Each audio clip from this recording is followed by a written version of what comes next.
दिल्ली की एक खुशहाल सुबह। चोपड़ा परिवार के घर में हंसी मजाक का माहौल था।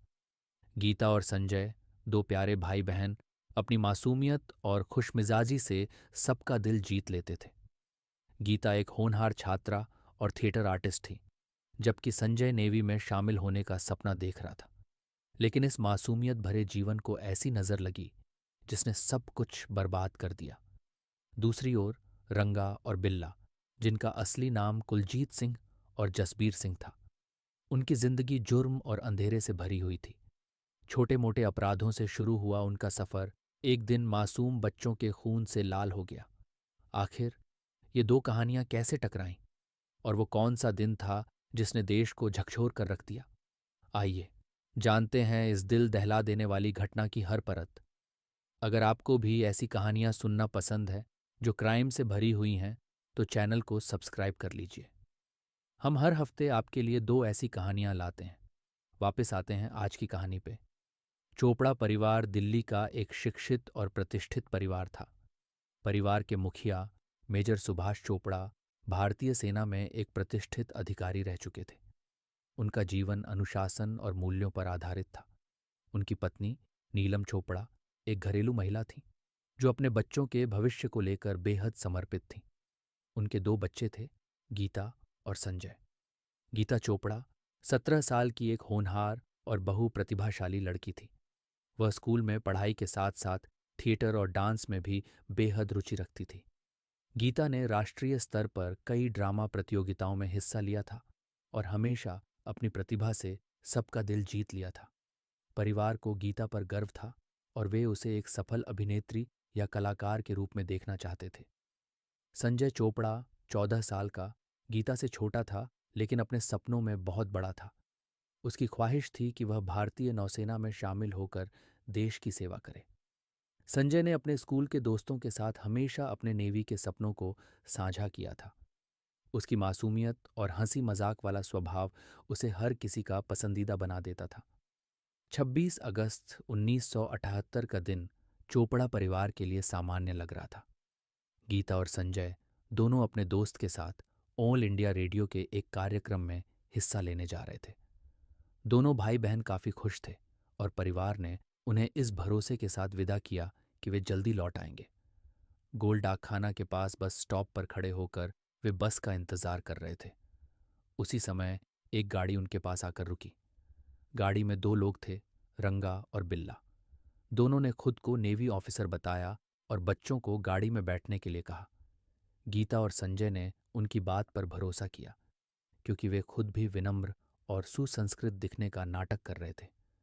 बच्चों को यह अंदाजा भी नहीं था कि उनके जीवन का यह सफर अब कभी खत्म नहीं होगा।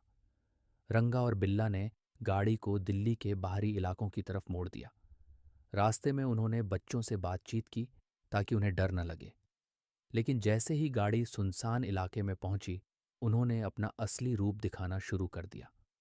उन्होंने गीता और संजय को डरा धमकाकर उनकी कीमती चीजें लूट लीं। इसके बाद उन्होंने बच्चों पर मानसिक और शारीरिक अत्याचार करना शुरू कर दिया। गीता और संजय चोपड़ा ने रंगा और बिल्ला का डटकर सामना किया था। ये दोनों मासूम भाई बहन केवल बच्चों की तरह डरे नहीं, बल्कि अपनी पूरी ताकत से इन अपराधियों से लड़ने की कोशिश की।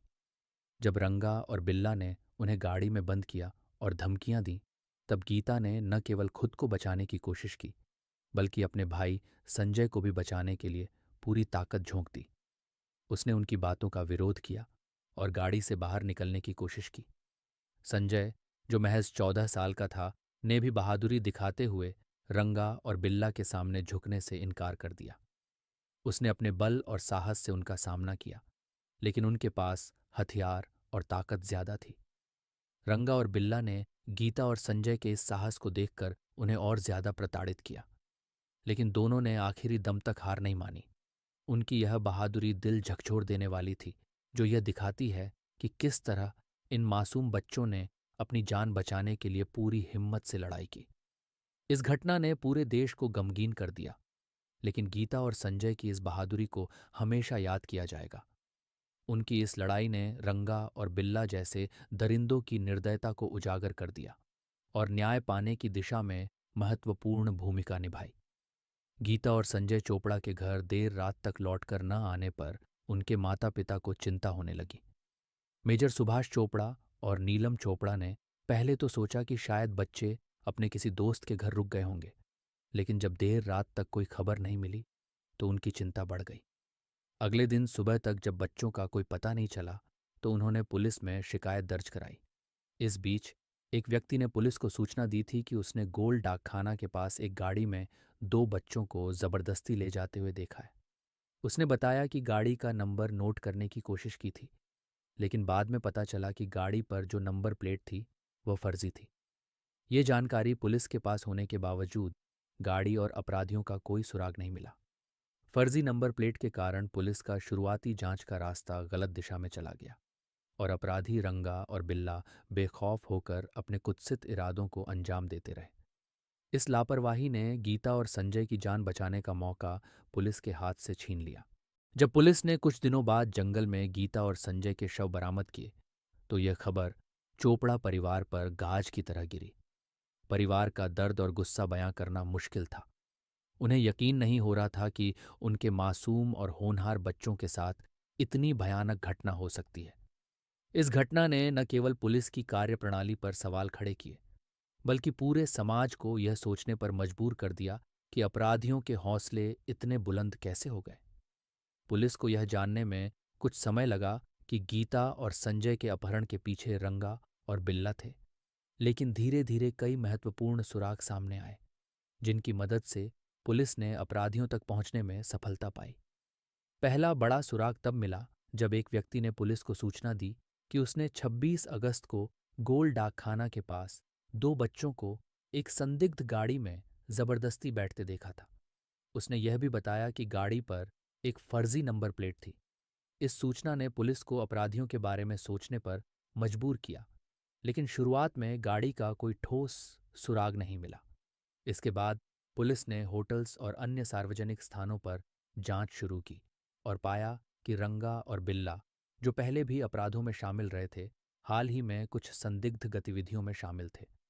पुलिस ने इन दोनों के बारे में स्थानीय जानकारी इकट्ठा की और पाया कि वे इस समय के दौरान दिल्ली के इलाके में सक्रिय थे। फिर पुलिस को एक और अहम जानकारी मिली। कुछ गवाहों ने बताया कि उन्होंने रंगा और बिल्ला को एक होटल में देखा था और उनकी बातचीत से यह स्पष्ट हुआ कि वे किसी बड़े अपराध में शामिल थे। इसके अलावा पुलिस ने रंगा और बिल्ला के बारे में जानकारी एकत्र करने के बाद उनके आपराधिक इतिहास को खंगाला, जिसमें पहले भी कई अपहरण और हत्या के मामले थे। 8 सितंबर 1978 को दोनों अपहरणकर्ता कलका मेल ट्रेन में चढ़े थे। जब यह ट्रेन यमुना नदी के पुल के पास आगरा के नज़दीक धीमी हो रही थी। जिस डिब्बे में वे चढ़े वह सैनिकों के लिए आरक्षित था और उन्हें अपनी पहचान पत्र दिखाने के लिए कहा गया।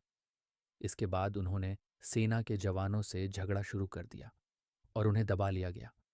लांस नायक एवी शेट्टी ने उन्हें एक समाचार पत्र में देखे गए चित्र से पहचान लिया। 9 सितंबर 1978 को उन्हें नई दिल्ली रेलवे स्टेशन पर इंस्पेक्टर वी.पी. गुप्ता के पास सौंप दिया गया। उन्हें अलग अलग नज़दीकी नहीं, कोठरियों में रखा गया। जब उनकी बैग की तलाशी ली गई तो पुलिस को एक तलवार मिली। उनके कपड़ों पर खून के धब्बे पाए गए। डॉक्टर ने उनकी जांच की और उनके हाथों और शरीर पर खरोंचें पाईं, जिनमें से कुछ हाल की थीं, जो झगड़े से आई थीं। डॉक्टर ने बिल्ला के सिर पर सर्जरी के टांके पाए और अनुमान लगाया कि यह चोट करीब 15 दिन पुरानी थी। रंगा की अग्रभुजा पर भी एक चोट मिली, जो 15 दिन पुरानी थी। 12 सितंबर को उनकी उंगलियों के निशान, लार, रक्त और बाल के नमूने लिए गए। 13 सितंबर को बिल्ला की दिशा निर्देश पर उन्हें आगरा ले जाया गया, जहां पुलिस ने सीतानगर में किराए के कमरे से तलवार बरामद की, जिसमें वे रह रहे थे। 22 सितंबर 1978 को रंगा ने एक स्वैच्छिक बयान दिया, जिसे एक मेट्रोपॉलिटन मजिस्ट्रेट ने दर्ज किया, लेकिन बाद में 20 नवंबर को इसे वापस ले लिया गया। 19 अक्टूबर को बिल्ला ने भी एक समान बयान दिया, लेकिन 27 अक्टूबर को उसे भी वापस ले लिया गया। बाद में अदालत ने दोनों बयानों को स्वतंत्र माना, क्योंकि उन्हें अलग अलग कोठरियों में रखा गया था। जांच में पाया गया कि कार और लड़के के शरीर से मिली बालों की पहचान रंगा से मिली। कार में रंगा के फिंगरप्रिंट मिले और उसकी शर्ट पर खून के धब्बे एबी ग्रुप के थे, जो बच्चों से मेल खाते थे। बिल्ला के बाल लड़की के शरीर पर पाए गए और उसकी खून का ग्रुप ए था, जो कार में पाए गए खून से मेल खाता था। बिल्ला की हस्ताक्षर विलिंगडन अस्पताल में पाई गई। सिर की हड्डी के स्कियागर भी मेल खाते थे। दोनों ने आरोपों से इनकार किया। बिल्ला ने कहा कि वह 25 अगस्त से 1 सितंबर तक मुंबई में था और उसे कार चोरी करते वक्त सिर पर चोट लगी थी। उसने कहा कि पुलिस ने उसे गलत बयान देने के लिए मजबूर किया। रंगा ने भी कहा कि तलवार उनके पास नहीं डाली गई थी और उनके कपड़ों पर खून के धब्बे नहीं थे। गवाहों में 2 डॉक्टरों ने बिल्ला की पहचान नहीं की, लेकिन एक रेडियोग्राफर ने उसके स्कियागर की पहचान की। एक मकान मालिक ने 24 अगस्त को उन्हें किराए पर कमरे दिए थे। अन्य गवाहों ने उनके ठिकानों और हरकतों की पुष्टि की। अदालत ने यह स्थापित किया कि ये दोनों दिल्ली में बंबई पुलिस से बचने के लिए आए थे और यहाँ उन्होंने कई जगहों पर छुपकर रहने की कोशिश की। अदालत ने कहा कि वे 26 अगस्त को बच्चों का अपहरण करने के बाद उन्हें हत्या कर दिया। उनकी कार को 30 अगस्त को माजलिस पार्क में छोड़ दिया गया और 31 अगस्त को पुलिस ने उसे खोज लिया। अंत में बिल्ला और रंगा को हत्या, अपहरण और अन्य आरोपों में दोषी पाया गया और उन्हें फांसी की सजा सुनाई गई। दोषियों ने दिल्ली हाई कोर्ट में मृत्युदंड की सजा के खिलाफ अपील की, जिसे 16 नवंबर 1979 को हाई कोर्ट ने बरकरार रखा। फिर दोषियों ने भारतीय संविधान के अनुच्छेद 136 के तहत सुप्रीम कोर्ट में याचिका दायर की, जो खारिज कर दी गई। इसके बाद उन्होंने भारत के राष्ट्रपति से दया की अपील की, लेकिन राष्ट्रपति ने बिना कोई कारण बताए याचिका खारिज कर दी। इसके बाद उन्होंने सुप्रीम कोर्ट में फिर से याचिका दायर की, जिसमें यह कहा गया कि राष्ट्रपति को अपनी दया शक्ति का सही तरीके से इस्तेमाल करना चाहिए। 21 अप्रैल 1981 को सुप्रीम कोर्ट ने मृत्युदंड की सजा को बरकरार रखा। इन याचिकाओं ने उनकी सजा में और देरी कर दी। इन मुकदमों को पूरा करने में लगभग 4 साल लगे। मृत्युदंड पर सजा सुनाए जाने के बाद कुछ पत्रकारों ने तिहाड़ जेल से याचिका दायर की कि उन्हें दोषियों से इंटरव्यू करने की अनुमति दी जाए। जेल अधिकारियों ने इसे जेल मैनुअल का हवाला देते हुए खारिज कर दिया, जिसमें केवल रिश्तेदारों, दोस्तों और कानूनी सलाहकारों से इंटरव्यू की अनुमति थी। पत्रकार प्रभा दत्त ने कोर्ट में इस खारिज के खिलाफ याचिका दायर की।